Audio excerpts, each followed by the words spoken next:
The Dowleswaram Barrage was an irrigation structure originally built in 1850 on the lower stretch of the Godavari River before it empties into the Bay of Bengal. It was rebuilt in 1970 when it was officially renamed as Sir Arthur Cotton Barrage or Godavari Barrage. The Godavari River empties its water into the Bay of Bengal after flowing nearly 50 miles from the Dowleswaram Barrage. Rajahmundry is a city situated on the left bank of Godavari River.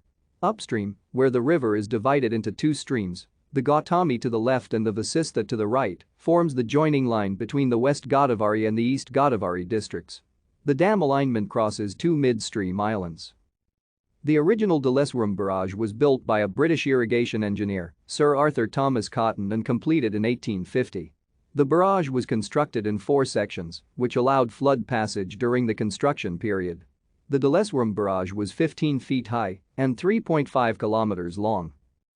Cotton's many projects averted famines and stimulated the economy of southern India. Thank you for watching. Like and subscribe if you would like to view more of our videos. Have a nice day.